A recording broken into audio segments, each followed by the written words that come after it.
हुगली महानगर के नवनगर में उपस्थित सभी सम्माननीय नागरिक बंधुओं, मैं आप सभी को गणपति उत्सव की बहुत बधाई देता हूँ, शुभकामनाएं व्यक्त करता हूँ। ईश्वर से प्रार्थना करता हूँ कि गणपति के स्थापना का कार्य जो आपने यहाँ किया है वो आगे भी इस तरह से नियमित रूप से चलता रहे।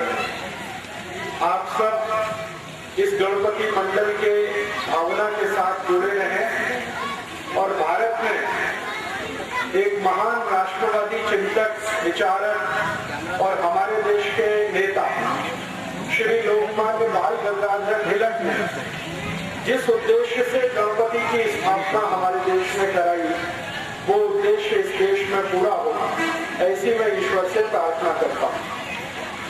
आप सभी नागरिक बंधुओं से इस बात के लिए क्षमा मांगता हूँ कि मैं आपसे बहुत अच्छे से कन्नड़ भाषा में बात नहीं कर सकता, इसलिए कन्नड़ हिंदी मिलाकर आपसे मैं बात करूंगा। मुझे इस गणपति मंडल के आयोजन में जो विषय दिया है आपसे संवाद करने का, वो विषय है कि लोकमान्य श्री बाल गंगाधर तिलक ने गणपति आंदोलन या गणेशोत्सव का अभियान हमारे देश में क्यों चलाया, कैसे चलाया, उसका हमारे देश को क्या उपलब्धि हुई और आज हमारे देश में ये किस स्वरूप में स्थापित है। आप सभी जानते हैं कि भारत देश में गणेशोत्सव का सामाजिक रूप से जो आयोजन शुरू हुआ वो श्री लोकमान्य तिलक के बहुत प्रयासों के बाद हुआ। श्री लोकमान्य तिलक ने 1894 के साल में ये गणपति उत्सव का आयोजन शुरू किया। 1894 में श्री लोकमान्य तिलक ने इसको क्यों शुरू किया, कारण उसका क्या था, आधार उसका क्या था। हमारे जमाने में, हमारे देश में 1894 में अंग्रेजों की सरकार चलती थी और अंग्रेजों की सरकार ने भारत देश में एक नियम बनाया था, कानून बनाया था, वो ये कि भारतीय नागरिक एक साथ किसी स्थान पर एकत्रित नहीं हो सकते। उसके लिए उन्होंने एक कानून बना दिया था और वो कानून में भारत के नागरिक 5 की संख्या में 5 नागरिक एक साथ कहीं भी नहीं जा सकते, एक साथ कहीं आ नहीं सकते। अगर कहीं पर ब्रिटिश पुलिस, अंग्रेजों की सरकार की जो सेना होती थी, वो भारतीय नागरिकों को समूह में देखे तो निश्चित रूप से उनको पुलिस अरेस्ट करती थी, जेल में डालती थी और उसके बाद उनके ऊपर भयंकर अत्याचार होता था। और वो अत्याचार आप कल्पना नहीं कर सकते, कोड़े मारने से लेकर हाथ के नाखून खींच लेने तक का अत्याचार अंग्रेजों की पुलिस किया करती। अंग्रेजों की सरकार थी, उन्हीं का कानून था, उन्हीं का नियम था। अदालत में जो जजेस होते थे वो भी अंग्रेज होते थे। अगर कोई भारतीय नागरिक अंग्रेजी पुलिस के अत्याचार के विरुद्ध कोई शिकायत करे तो अदालत में वो शिकायत सुनी नहीं जाती थी, क्योंकि जज अंग्रेज होता था। ऐसा माहौल पूरे देश में बना हुआ था। हमारे भारत देश में सन 1875 में 1875 में एक महान व्यक्ति हुए थे, श्री बंकिम चंद्र चट्टोपाध्याय जी। उन्होंने एक गीत लिखा था 1875 में, वो गीत का नाम वंदे मातरम। तो वंदे मातरम गीत को गाने पर भी अंग्रेज सरकार ने पाबंदी लगा रखी थी। भारतीय नागरिक यदि वंदे मातरम गीत गाएंगे तो अंग्रेजों की पुलिस उनको जेल में पकड़ के बंद कर देगी, ऐसा कानून था। तो एक साथ हम एकत्रित नहीं आ सकते थे, कोई सामूहिक कार्य कर नहीं सकते थे, वंदे मातरम गीत नहीं गा सकते थे। ऐसे कड़े प्रतिबंध हमारे देश पर अंग्रेजों ने लगाए हुए थे और उस समय अंग्रेजों के खिलाफ जो भारत का आंदोलन था, स्वातंत्र आंदोलन था, उसके सबसे बड़े नेता थे श्री तिलक। उन्होंने अंग्रेजों की सरकार के ये जो प्रतिबंध थे, ये जो पाबंदी थी, इसको निरस्त करने के लिए एक योजना बनाई और उन्होंने ये तय किया कि अगर अंग्रेज सरकार 5 या 5 से ज्यादा लोगों पर पाबंदी लगा रही है तो कोई ऐसा आयोजन शुरू करना चाहिए जो अंग्रेजों की सरकार के इस कानून को भंग करे और नागरिकों के मन में शक्ति आए, डर निकल जाए। अंग्रेजों की सरकार का जो भय है वो भारत के नागरिकों के मन से निकलना चाहिए। ऐसा सोचकर उन्होंने ये गणेशोत्सव शुरू किया। 1894 के पहले हमारे भारत देश में गणपति उत्सव होता था, गणेशोत्सव होता था, लेकिन वो घरों में होता था, परिवार के अंदर होता था। परिवार के लोग मिलकर गणपति उत्सव मनाते थे। पहली बार श्री लोकमान्य बाल गंगाधर तिलक ने 1894 में पुणे के शनिवारवाड़ा में पहले गणपति की स्थापना की थी। आप जानते हैं कि पुणे एक बहुत बड़ा शहर है, पूना महाराष्ट्र में। वहां पर एक बड़ा स्थान है शनिवारवाड़ा। इस शनिवारवाड़े में पहले गणपति की स्थापना हुई थी 1894 में और वो स्थापना स्वयं श्री लोकमान्य तिलक ने अपने हाथों से की थी। और उस स्थापना में एक गणपति मंडल उन्होंने बनाया था, शनिवारवाड़ा गणेश मंडल। वो भारत का सबसे पुराना गणेश मंडल है। तो उस गणेश मंडल के कार्यकर्ताओं को उन्होंने एक संकल्प कराया था कि हम ये गणेशोत्सव का पर्व 10 दिन तक मनाएंगे। अंग्रेज पुलिस अगर हमें गिरफ्तार करेगी तो हम जेल में जाएंगे, लेकिन गणपति उत्सव को हम जरूर मनाएंगे। और ऐसे करके ये गणेशोत्सव की शुरुआत हमारे देश में हुई। और सौभाग्य से क्या हुआ, 1894 का पहला जो गणेशोत्सव शनिवारवाड़ा में हुआ तो अंग्रेज पुलिस थोड़ी परेशान हुई, क्योंकि जो गणेशोत्सव को मनाने वाले कार्यकर्ता थे उनको वो पकड़ नहीं सकते थे। कारण ये था कि वो धार्मिक गतिविधि में शामिल है। राजनीतिक गतिविधि में अगर वो शामिल होते, कोई पॉलिटिकल एक्टिविटी में होते तो पुलिस उनको अरेस्ट करती, लेकिन चूंकि वो धार्मिक गतिविधि में शामिल थे इसलिए अंग्रेज पुलिस ने उनको अरेस्ट नहीं किया और पूरे 10 दिन तक वो गणपति उत्सव चला। 1894 में 1894 में अक्टूबर 20 अक्टूबर से लेकर 30 अक्टूबर तक ये कार्यक्रम आयोजित हुआ था। श्री लोकमान्य तिलक ने हर दिन शाम को एक व्याख्यान वहां पर आयोजित किया था। स्वयं श्री लोकमान्य तिलक उस व्याख्यान में हाजिर रहते थे, खुद उसमें शामिल होते थे और बड़े बड़े वक्ताओं को वो उसमें बुलाया करते थे।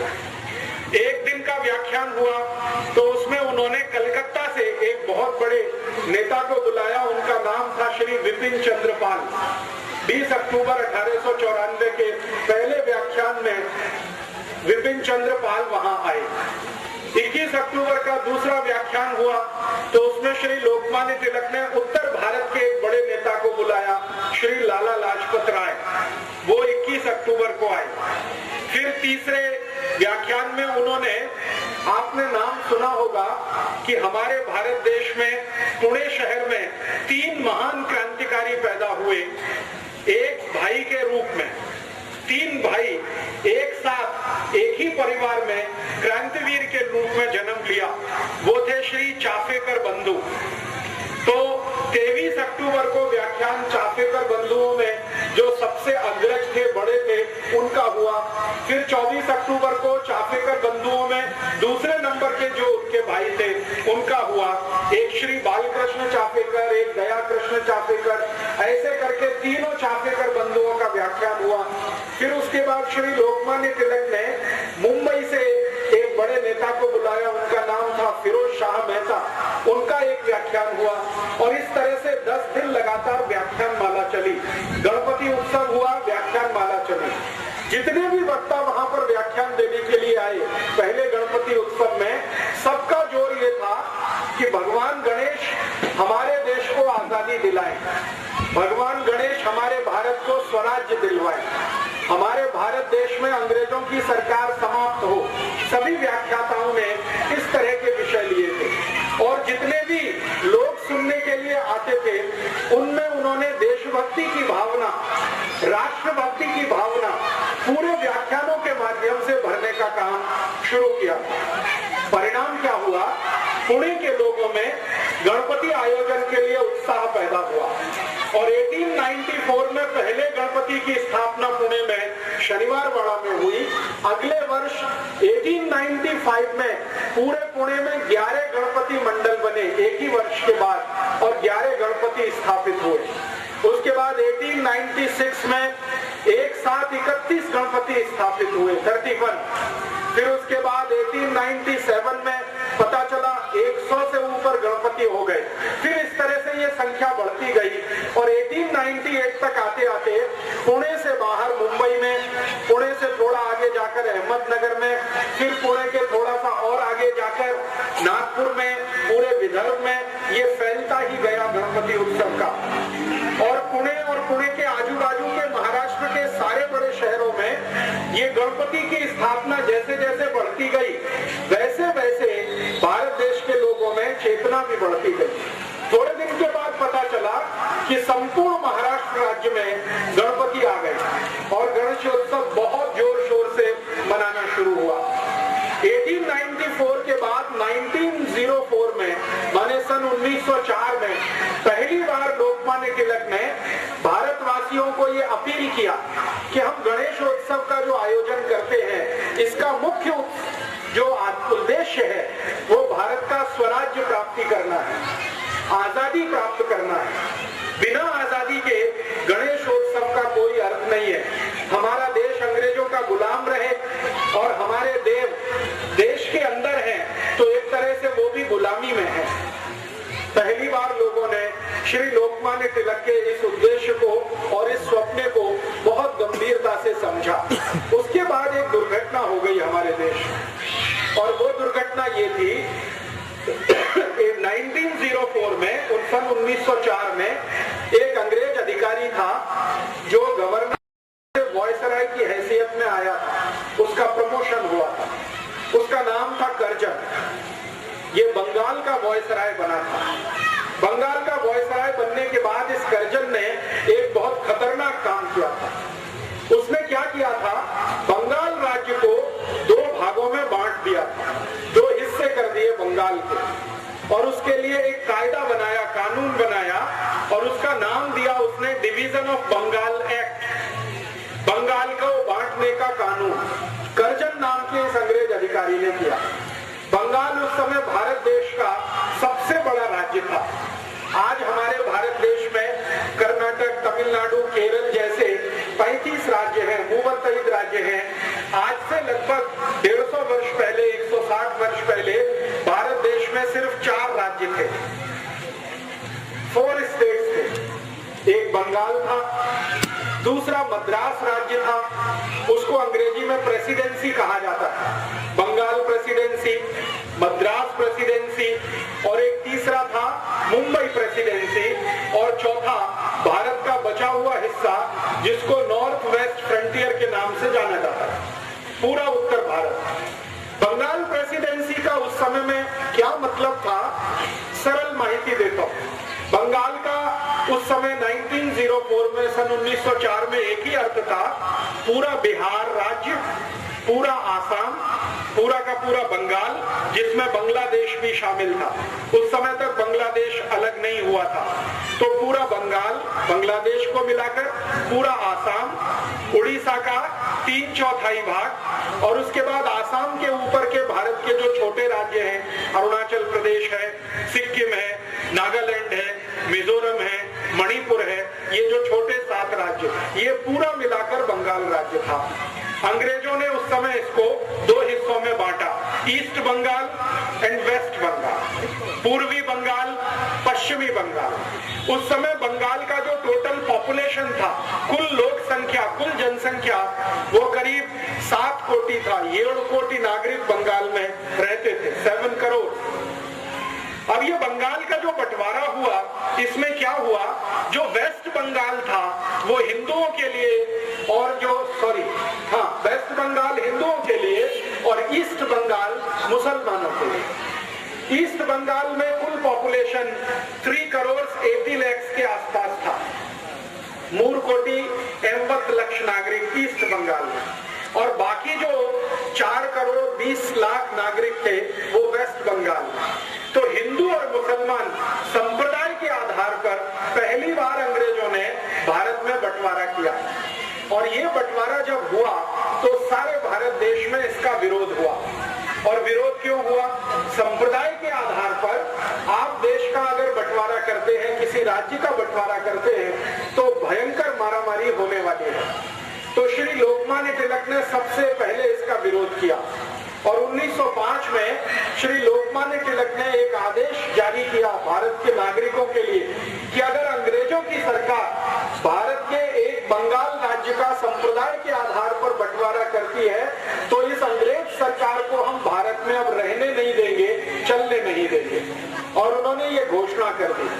श्री लोकमान्य तिलक के एक दोस्त थे, मित्र थे, विपिन चंद्र पाल, जो उस समय बंगाल के सबसे बड़े नेता थे। ऐसे ही श्री लोकमान्य तिलक के एक मित्र थे श्री अरविंदो घोष, जिनको आपने जाना होगा, जो बाद में सन्यासी हो गए और पांडिचेरी में उन्होंने आश्रम बना लिया और वहीं पर आखिरी जीवन उनका बीता। तो श्री अरविंदो घोष और विपिन चंद्र पाल, सुरेंद्र नाथ बनर्जी, उमेश चंद्र बनर्जी, व्योमेश चंद्र बनर्जी, ताराशंकर बंदोपाध्याय, ऐसे एक दो नहीं सैकड़ों सैकड़ों बंगाल के नेता श्री तिलक के पास मिलने के लिए पुणे में आए, और तिलक के सामने उन्होंने कहा कि अब हमें क्या करना चाहिए। श्री लोकमान्य तिलक ने कहा कि पूरे बंगाल में आपको श्री गणपति के नाम पर उत्सव शुरू करना चाहिए। तो जो नेता आए थे उन्होंने कहा कि हमारे राज्य में, बंगाल में गणपति उत्सव तो कोई मनाता नहीं है, और गणेश जी को बंगाल में कोई ज्यादा प्रभाव भी नहीं है। तो लोकमान्य तिलक ने पूछा, फिर आप बताइए आपके यहाँ किसका प्रभाव है? तो उन्होंने कहा जो नवदुर्गा होती है, दुर्गा पूजा होती है, उसका बंगाल में बहुत असर है। तो श्री तिलक ने कहा कि ठीक है, मैं यहाँ महाराष्ट्र में गणेशोत्सव करता हूँ, आप बंगाल में दुर्गा उत्सव शुरू करिए और इसके साथ संगठन बनाइए, और अंग्रेजों की सरकार के खिलाफ फिर हमें लड़ना है। तो इस तरह से श्री लोकमान्य तिलक के प्रयासों से पूरे बंगाल में 1905 से 1905 से दुर्गा उत्सव शुरू हुआ, जो आज तक चला आ रहा है और भारत के अनेक राज्यों में फैल गया है। तो बंगाल में दुर्गा उत्सव, महाराष्ट्र में गणेशोत्सव, ऐसा जब काम शुरू हुआ तो लाखों लाखों कार्यकर्ता श्री तिलक और विपिन चंद्र पाल के साथ इकट्ठे हुए। फिर इन कार्यकर्ताओं को लोकमान्य तिलक ने एक संदेश दिया कि गांव-गांव जाना, गली-गली जाना, और अंग्रेजों की सरकार ने बंगाल का जो बंटवारा किया है हिंदू मुसलमान के आधार पर, इसका विरोध करना है। तो श्री तिलक के जो कार्यकर्ता होते थे वो पूछते थे कि आप बताइए विरोध का तरीका क्या है। तो श्री तिलक ने उन सबको बोल रखा था कि देखो, अंग्रेजों की सरकार भारत में तभी तक चलेगी जब तक अंग्रेजों का माल भारत में बिकेगा। आप जानते हैं कि अंग्रेजों की सरकार ईस्ट इंडिया कंपनी की मदद से चलती थी, और ईस्ट इंडिया कंपनी की वस्तुएं भारत में बिका करती थी। तो श्री तिलक ने कहा कि ईस्ट इंडिया कंपनी की वस्तु जब तक भारत में बिकेगी अंग्रेजों को मुनाफा मिलेगा, और जब तक उनको लाभ होगा तब तक वो भारत में सरकार चलाएंगे।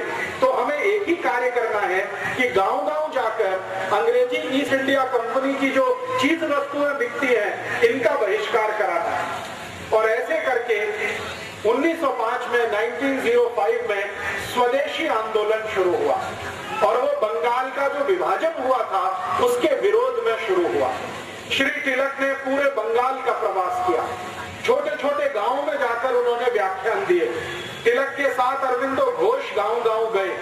अरविंदो घोष के साथ ताराशंकर बंदोपाध्याय, बहुत बड़े साहित्यकार थे, वो गांव-गांव गए। श्री बंकिम चंद्र चट्टोपाध्याय, जिन्होंने वंदे मातरम गीत लिखा, वो श्री लोकमान्य तिलक के साथ गांव-गांव गए, और इस तरह से बहुत बड़े नेताओं की टीम तैयार हुई। उन्होंने पूरे बंगाल में स्वदेशी की लहर पैदा कर दी। परिणाम क्या हुआ कि ये स्वदेशी आंदोलन 1905 में 1905 में जो शुरू हुआ, 2 वर्ष के बाद इसका इतना असर था कि बंगाल में अंग्रेजी ईस्ट इंडिया कंपनी का सामान बिकना बंद हो गया, उनका कापड़ बिकना बंद हो गया, ईस्ट इंडिया कंपनी की उस समय भारत में शक्कर बिकती थी, शुगर, क्योंकि शुगर भारत में बनती नहीं थी, वो इंग्लैंड से आती थी, तो शुगर बिकना बंद हो गया। और इस स्वदेशी आंदोलन का इतना असर हुआ पूरे बंगाल में कि जो मिठाई बनाने वाले लोग हैं, स्वीट्स बनाने वाले लोग, उन्होंने शक्कर इस्तेमाल करना बंद कर दिया, गुड़ से मिठाई बनाना शुरू किया। इतना प्रभाव था। उसके बाद हमारे भारत देश में उस समय ब्लेड नहीं बनता था, ये बात है 1905 की, 1905, ब्लेड नहीं बनता था, इंग्लैंड से ब्लेड आता था भारत में। तो जो सैलून चलाने वाले लोग होते थे वो अंग्रेजी ब्लेड का उपयोग करते थे। श्री लोकमान्य तिलक ने जब उनको अपील किया कि आप ये अंग्रेजी ब्लेड वापरना बंद कर दो, तो सभी सैलून चलाने वालों ने अंग्रेजी ब्लेड का बहिष्कार कर दिया। अब समस्या आई कि शेव कैसे करना, ब्लेड तो नहीं है, तो उन्होंने एक इंस्ट्रूमेंट बनाया जो आज तक इस देश में चलता है।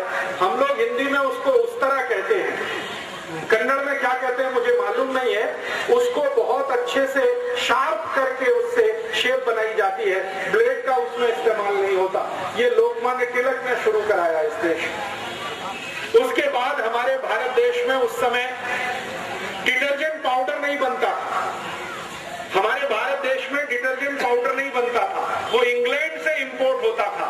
तो श्री लोकमान्य तिलक ने लॉन्ड्री चलाने वालों को अपील किया कि अंग्रेजी डिटर्जेंट पाउडर इस्तेमाल नहीं करना है। तो भारत के लॉन्ड्री चलाने वाले सभी लोगों ने मिट्टी से कापड़ धोना शुरू कर दिया, जमीन की मिट्टी से। ये जो ब्लैक कॉटन सॉइल होती है, इसको इस्तेमाल करके कापड़ धोने का एक अभियान पूरे देश में शुरू हुआ। इसी तरह श्री लोकमान्य तिलक ने भारत के लोगों को अपील किया कि किसी भी घर में, परिवार में विवाह होगा तो वर और वधू शरीर पर अंग्रेजी वस्त्र धारण नहीं करेंगे। तो कौन से वस्त्र धारण करेंगे? तो उन्होंने कहा कि भारत में कापूस बहुत होता है, कॉटन बहुत होता है, कॉटन के बनाए हुए जो वस्त्र हैं उनका उपयोग करेंगे। और वर वधू दोनों, जिनका विवाह कराने वाला पंडित है, पंडितों का एक बहुत बड़ा संघ बनाया श्री तिलक ने। और उन्होंने कहा कि आप उस वर वधू का विवाह कराइए जिसके शरीर पर खादी के वस्त्र होंगे या कॉटन के वस्त्र होंगे। अंग्रेजी वस्त्र अगर पहने हुए वर वधू है तो उनका बहिष्कार कर दीजिए। परिणाम ये हुआ कि वर और वधू ने भी कॉटन पहनना शुरू कर दिया। इस तरह से श्री तिलक ने भारत के अनेक अनेक समाज के लोगों को इकट्ठा करना शुरू किया। और तिलक के साथ लाला लाजपत राय ने उत्तर भारत में बहुत बड़ा ऐसा ही अभियान चलाया।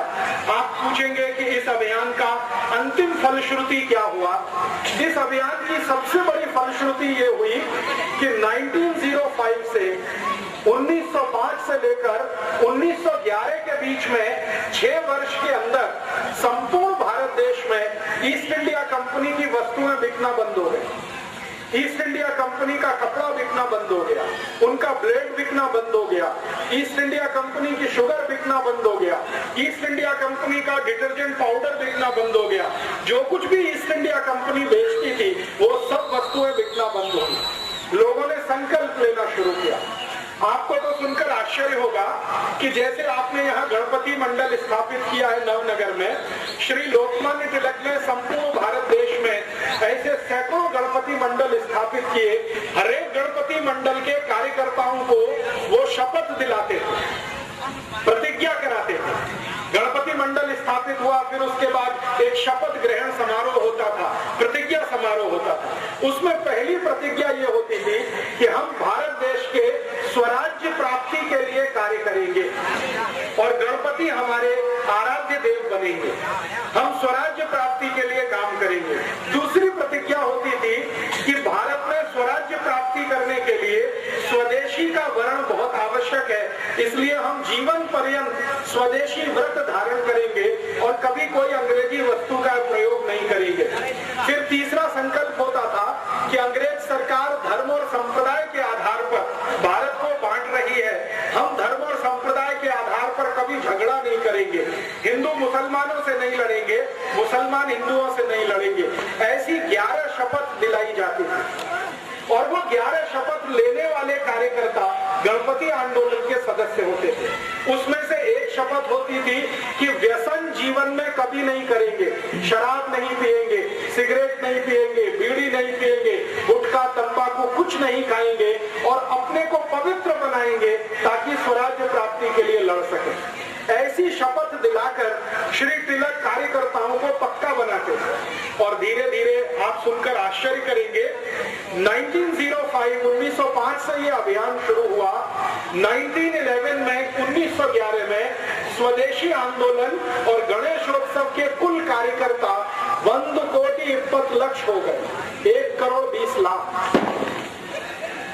उस समय भारत का जो टोटल पॉपुलेशन था वो 21 कोटि था, 20 करोड़ भारतवासी थे 1905 में और उसमें से 1,20,20,1,20,00,000 उनके कार्यकर्ता थे। लोकमान्य तिलक, बाल गंगाधर तिलक, बिपिन चंद्र पाल, लाला लाजपत राय के साथ काम करने वाले। गणेशोत्सव के माध्यम से इतनी बड़ी कार्यकर्ताओं की फौज उन्होंने इकट्ठी की। अंतिम परिणाम क्या हुआ? 1911 में जब ब्रिटिश गवर्नमेंट का सब कुछ बिकना यहाँ बंद हो गया तो ब्रिटिश पार्लियामेंट लंदन में बहुत तकलीफ आ गई, क्योंकि यहाँ से धन लूटकर ईस्ट इंडिया कंपनी लेके जाती थी। उनका माल बिकता था, वो पैसा लंदन जाता था। जब यहाँ माल बिकना बंद हो गया तो यहाँ से पैसा लंदन जाना बंद हो गया, तो ब्रिटिश पार्लियामेंट में बहुत तकलीफ की स्थिति आई। उस समय ब्रिटेन का राजा था, उसका नाम था जॉर्ज पंचम। उसने ब्रिटिश पार्लियामेंट का एक स्पेशल मीटिंग बुलाया और उसने ये कहा कि भारत देश में ऐसा क्या हो रहा है कि अब ब्रिटेन में पैसा आना बंद हो गया। तो ब्रिटिश पार्लियामेंट के एमपीज ने जॉर्ज पंचम को कहा कि भारत में एक बड़े नेता हैं श्री लोकमान्य तिलक, उन्होंने गणेशोत्सव का एक अभियान और स्वदेशी का आंदोलन शुरू कर दिया है और उसके कारण अब अंग्रेजी वस्तुएं भारत में बिकना बंद हो गई हैं, इसलिए इंग्लैंड में पैसा आना बंद हो गया। तो जॉर्ज पंचम इतना परेशान हुआ, उसने कहा कि ये लोकमान्य तिलक कौन है? तो उसके जो ऑफिसर्स थे उन्होंने समझाया ऐसे ऐसे एक व्यक्ति है, पुणे के पास उनका जन्म स्थान है, कार्य क्षेत्र उनका पूरा भारत देश है और उनके पास 1,20,20,00,000 कार्यकर्ताओं की बहुत बड़ी आर्मी। तो जॉर्ज पंचम ने पूछा कि ब्रिटेन की आर्मी भारत में कितनी है? तो जॉर्ज पंचम को उत्तर मिला कि जो ब्रिटिश आर्मी भारत में है वो मैक्सिमम 3,50,000 है, 3.5 लाख की आर्मी है। और उन्होंने कहा कि लोकमान्य तिलक की आर्मी कितनी बड़ी है? तो उन्होंने कहा कि 1,20,20,00,000, 1,20,00,000 की आर्मी है।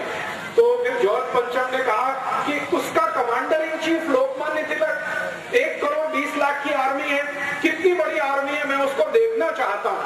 तो ब्रिटिश पार्लियामेंट ने कहा कि वो आर्मी अगर देखनी है तो आपको भारत जाना पड़ेगा। तो उसने कहा ठीक है, मेरी भारत यात्रा का कार्यक्रम बनाओ। तो दिसंबर में 10 तारीख को जॉर्ज पंचम भारत आया। दिसंबर 10, 1911, 1911, 10 दिसंबर को जॉर्ज पंचम भारत आ गया, ये देखने के लिए कि स्वदेशी आंदोलन की, गणपति आंदोलन की आर्मी कितनी बड़ी है। उस जमाने में आप जानते हैं कि हवाई जहाज नहीं चलते थे, पानी के जहाज से यात्रा होती थी, शिप का आना जाना होता था। तो लंदन जाने के लिए भारत देश में 2 ही स्थान थे और लंदन से आने के लिए भी 2 ही स्थान थे। एक था वो कलकत्ता और दूसरा था सूरत। सूरत में बहुत बड़ा पानी के जहाज का पत्तन था और कलकत्ता में बहुत बड़ा था। तो कलकत्ता एक, सूरत दूसरा। तो जॉर्ज पंचम को पूछा गया आप कहाँ उतरेंगे? तो उन्होंने कहा कलकत्ता उतरूंगा। क्यों? क्योंकि लोकमान्य तिलक के सहयोगी और उनके कार्यकर्ता सबसे ज्यादा बंगाल में काम कर रहे हैं, तो मुझे देखना है वो। तो कलकत्ता उतरा लोकमान्य तिलक, जॉर्ज पंचम कलकत्ता आया। 11 दिसंबर को कलकत्ता में बहुत सारे लोगों ने उसको रिसीव किया।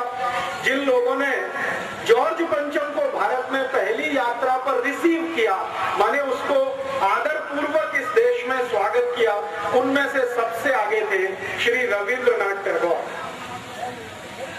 राजा राममोहन रॉय और एक थे उमेश चंद्र बनर्जी और एक पुराने कांग्रेस के नेता जो माने जाते हैं, कांग्रेस की स्थापना हो चुकी थी 1885 में, तो एक थे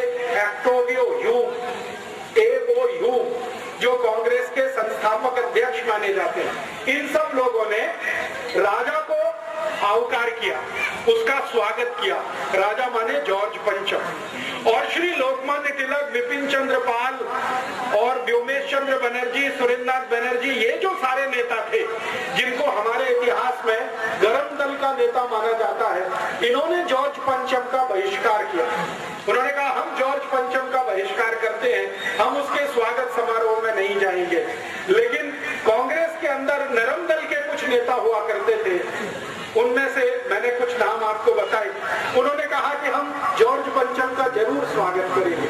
तो स्वागत समारोह हुआ कलकत्ता में, और स्वागत समारोह में पहली बार जॉर्ज पंचम को स्वागत करते हुए एक गीत गाया गया जिसका नाम है जनगण मन अधिनायक जय हे भारत भाग्य विधाता। भारत भाग्य विधाता, इन शब्दों पे ध्यान दीजिए।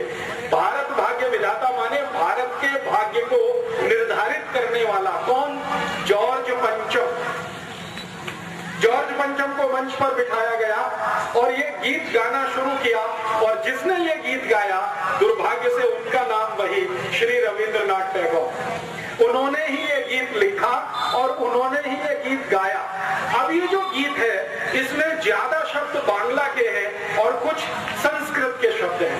इस पर जरा ध्यान दें। जनगण मन, जन गण मन, गण संस्कृत का शब्द है, जन संस्कृत का शब्द है, मन संस्कृत और बांग्ला दोनों में है।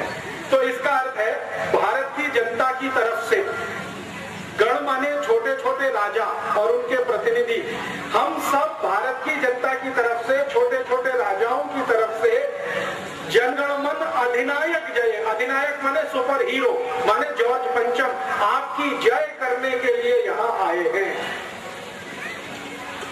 जनगण मन अधिनायक जय, भारत भाग्य विधाता। भारत के आप भाग्य विधाता है, आपको भारत का भाग्य तय करना है क्योंकि आपके हाथ में सब कुछ है।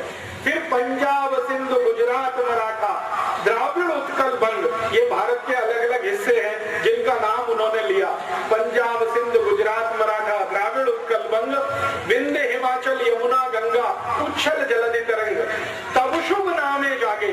भारत के ये सभी हिस्सों की, रीजन की तरफ से हम भगवान से प्रार्थना कर रहे हैं, तब शुभ नामे जागे, आपका नाम पूरे विश्व में हो, तब शुभ आशीष मांगे। हम भगवान से आपके लिए दुआएं कर रहे हैं, आशीष मांग रहे हैं। गाए तब जय गाथा, हम आपकी जय जयकार करते ही रहेंगे। जनगण मंगलदायक जय, भारत भाग्य विधाता। ये गीत गाया गया, और ये गीत गाया गया 24 दिसंबर 1911 को कलकत्ता में जॉर्ज पंचम का स्वागत समारोह करते हुए। अब समस्या क्या खड़ी हो गई कि जॉर्ज पंचम को ना संस्कृत समझती थी ना बांग्ला, ना उसको हिंदी आती थी। वो सुन तो लिया, उसने अपने पड़ोस में बैठे अंग्रेजों से पूछा ये क्या गाना गाया, तो अंग्रेजों ने उसका इंग्लिश ट्रांसलेशन करके उसको समझाया। जैसे ही उसको पता चला कि ये गाना जॉर्ज पंचम के सम्मान में गाया गया है और उसको भारत का भाग्य विधाता बताया गया है, वो इतना प्रसन्न हुआ, इतना खुश हुआ कि उसने रविंद्रनाथ टैगोर को बुलाया और उनके पीठ पर ऐसे थपथपाया, बहुत अच्छा आपने गीत लिखा। और अंग्रेजी में उसने कहा कि मेरी इतनी प्रशंसा तो मेरे देश में कोई नहीं करता। इससे भी ज्यादा उसने एक मजाक की बात कही जो हमारे लिए बहुत शर्मनाक है। उसने कहा कि मेरी बीवी ने मेरी आज तक इतनी प्रशंसा नहीं की है, आपने तो उससे भी ज्यादा की। रविंद्रनाथ टैगोर गदगद हो गए, रविंद्रनाथ टैगोर गदगद हो गए। तो ये जो पंचम था, जॉर्ज पंचम, इसने अपनी डायरी में उनका नाम, पता, सब कुछ नोट किया। फोन उस समय होता नहीं था, नाम पता नोट किया, और ये कलकत्ता से चलकर फिर दिल्ली गया। जॉर्ज पंचम, यही जॉर्ज पंचम। दिल्ली में इसने एक बहुत बड़ा दरबार बुलाया और उसमें छोटे छोटे राजा महाराजा सब लोग आए। लेकिन दिल्ली में जो क्रांतिकारी थे, गरम दल वाले, लाला लाजपत राय वाले, वो नहीं गए, उन्होंने वहां भी बहिष्कार किया। तो दिल्ली में उस समय जो गवर्नर की हैसियत से एक अधिकारी होता था, उसको जॉर्ज पंचम ने पूछा कि भारत में मुझे वो आर्मी देखनी है लोकमान्य तिलक की। मैंने सुना है 1 करोड़ 20 लाख 1 करोड़ 20 लाख उसमें सोल्जर है, मुझे देखना है वो आर्मी कैसे काम करती है। तो दिल्ली का जो गवर्नर था उसने जॉर्ज पंचम को समझाया कि ये आर्मी है, बिना बंदूक वाली है, इनके पास कोई आर्म्स नहीं है, आर्मी विदाउट आर्म्स। उसने जो टाइटल बताया आर्मी विदाउट आर्म्स है ये, इनके पास कोई बंदूक नहीं है, इनके पास कोई तलवार नहीं है, इनके पास कोई तोप नहीं है, कोई मोर्टार नहीं है, कुछ नहीं है, लेकिन इनके पास जो दिल है, जो इनका हृदय है, वो इतना मजबूत है कि ये हमेशा भारत की आजादी और स्वराज्य की बात करते हैं। तो उसने पूछा कि इस आर्मी के कुछ नेताओं से मुझे मिलना है। तो गवर्नर ऑफ दिल्ली ने कहा कि इनका नेता तो लोकमान्य तिलक है और उन्होंने आपका बहिष्कार किया हुआ है, इसलिए वो तो आपको मिलने आने वाले नहीं है, आपको उनसे मिलने जाना हो तो मैं कोई व्यवस्था करूं। तो जॉर्ज पंचम कहने लगा कि भारत में ऐसा भी कोई आदमी है जिसको राजा बुलाए और वो राजा के पास ना जाए। उन्होंने कहा यहाँ तो एक नहीं, ऐसे करोड़ों हैं। आपको वो मानते ही नहीं कि आप राजा, वो कहते हैं आप इंग्लैंड के राजा होंगे, भारत का राजा तो एक ही है, वो हमारा गणपति बप्पा।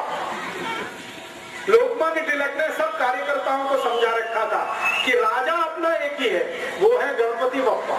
इसी के सामने झुकना, इसी को वंदन करना, इसी से आशीष मांगना और इसी से दुआ मांगना, बाकी हमारा कोई राजा नहीं, हमारा राजा गणपति है। तो जब गवर्नर ने यह सुना दिया कि वो तो आएंगे नहीं, उन्होंने बहिष्कार किया, वैसे करोड़ों है, अब आप जाना चाहो तो मैं व्यवस्था करता हूँ, पुणे जाना पड़ेगा आपको मिलने के लिए। तो पुणे के डिस्ट्रिक्ट मजिस्ट्रेट, जिला कलेक्टर को टेलीग्राम किया गया। पुणे का जिला कलेक्टर परेशान हो गया, वो टेलीग्राम लेके श्री लोकमान्य तिलक के घर गया। श्री लोकमान्य तिलक पुणे में ही रहते थे, शनिवार वाड़ा में ही उनका घर है, आज भी वो घर सुरक्षित है, आप जाके देख सकते हैं। पुणे का डिस्ट्रिक्ट कलेक्टर भागा भागा वो टेलीग्राम लेके श्री तिलक के पास गया और टेलीग्राम उनको दिखाया कि आपसे मिलने के लिए हमारा राजा जॉर्ज पंचम पुणे आना चाहता है, आप उनसे मिलेंगे? तो श्री लोकमान्य तिलक ने कहा मुझे राजा से मिलने की कोई गरज नहीं है, वो आपका राजा है, मेरा नहीं है, आप उसके नौकर हैं, आपको वो पगार देता, मुझे पगार नहीं देता, मुझे उससे मिलने की गरज नहीं है। तो कलेक्टर ने समझाया नहीं नहीं, वो आपको मिलने यहाँ आना चाहते हैं पुणे में। तो तिलक ने कहा कि फिर ठीक है, आप उनको यहाँ आने दो, मैं मेरे गांव चला जाता हूँ रत्नागिरी। श्री लोकमान्य तिलक का जन्म स्थान रत्नागिरी में है, आप जानते हैं, रत्नागिरी के पास एक छोटे से। तो मैंने कहा मैं मेरे गांव चला जाता हूँ। तो फिर कलेक्टर ने पूछा मेरी तो नौकरी चली जाएगी।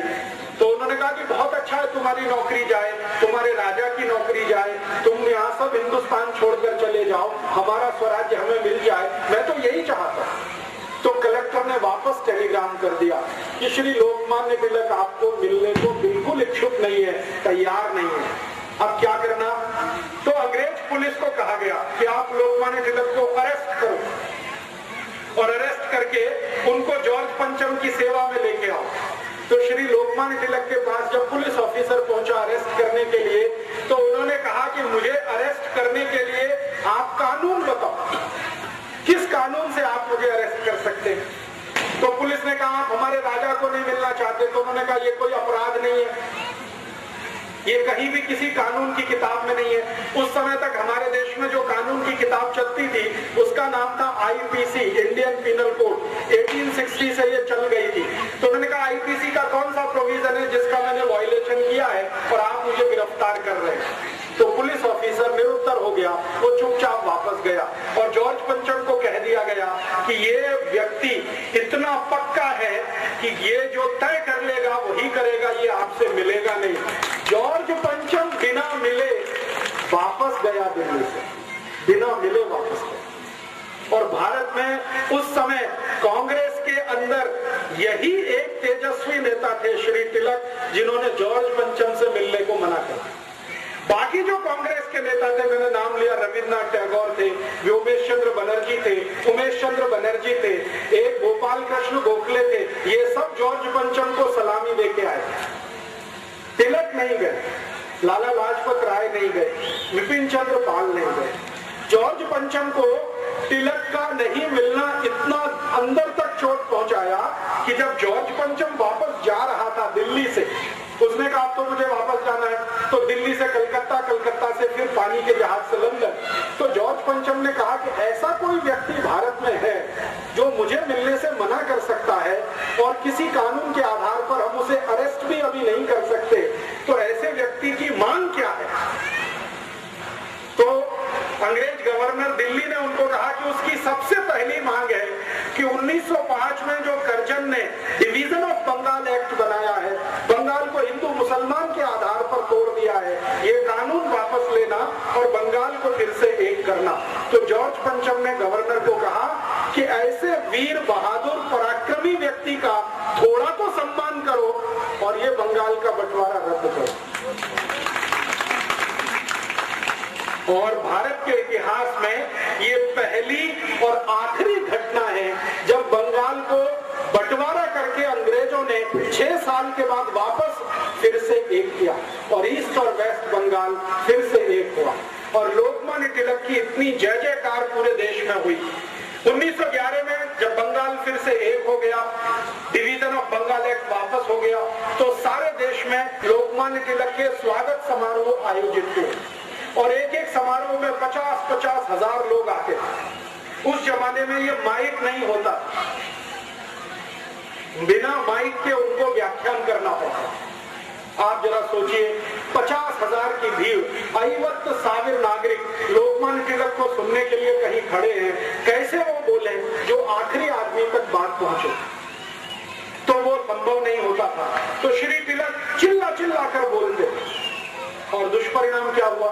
1911 से जब उनका ये स्वागत समारोह शुरू हुआ, 1915 तक ये चलता रहा। 4-5 साल चिल्ला चिल्ला कर बोलने के कारण उनके सारे फेफड़े गल गए, उनके लंग्स में इंफेक्शन आ गया, क्योंकि माइक तो होता नहीं था।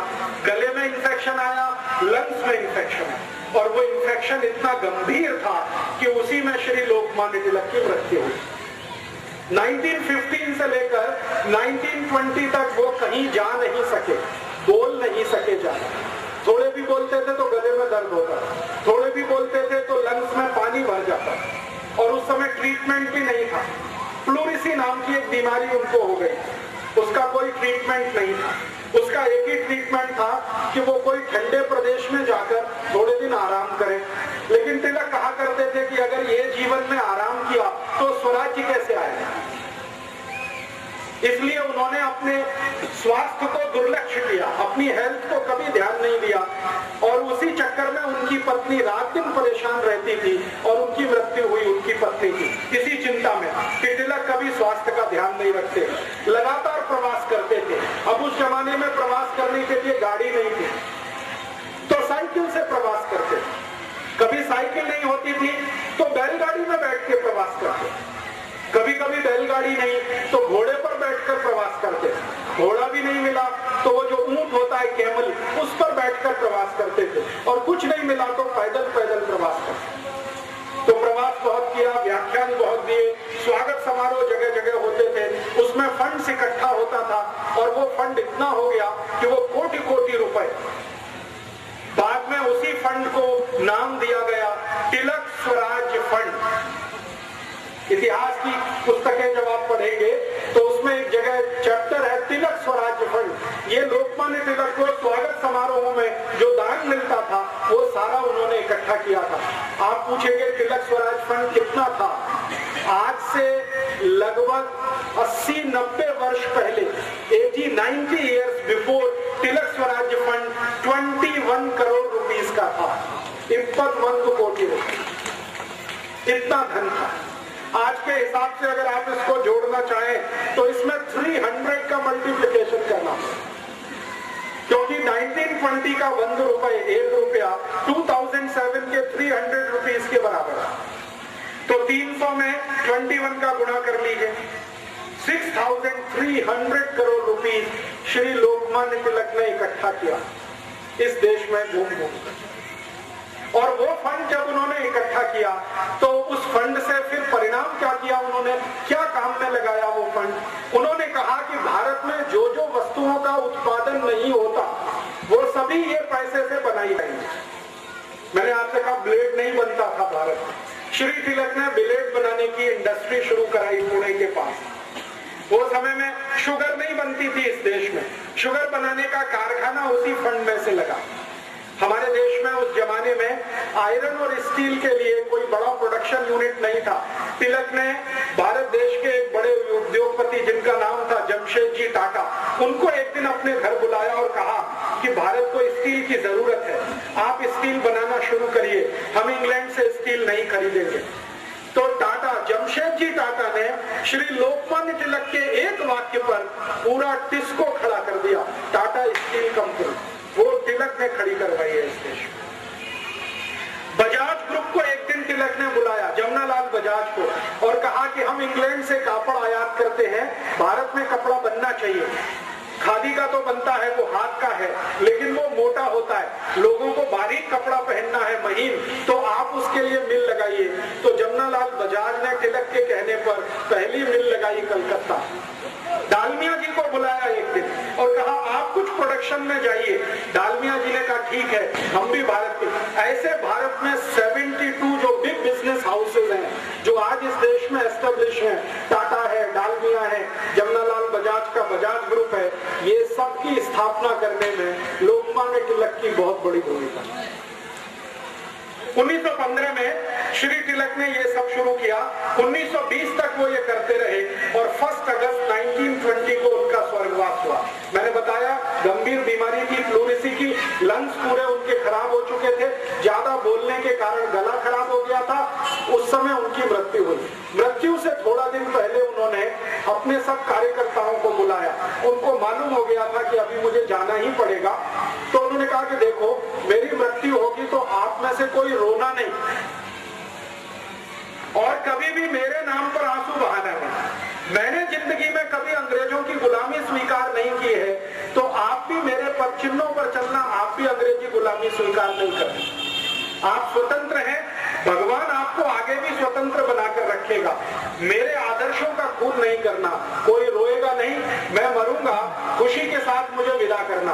और उन्होंने एक बहुत महत्वपूर्ण वाक्य कहा जो पूरे जीवन का सबसे बड़ा सच है। श्री तिलक ने अपने कार्यकर्ताओं को कहा कि देखो मृत्यु जो है जन्म से भी ज्यादा आसान है। ये बहुत गहरी बात है। उन्होंने कहा कि जन्म लेने में तो बहुत कष्ट होता है, ताई को भी होता है, मक्खन को भी होता है, लेकिन मृत्यु बहुत सहज है, बहुत आसान है, इसलिए उत्सव की तरह से इसको मनाना।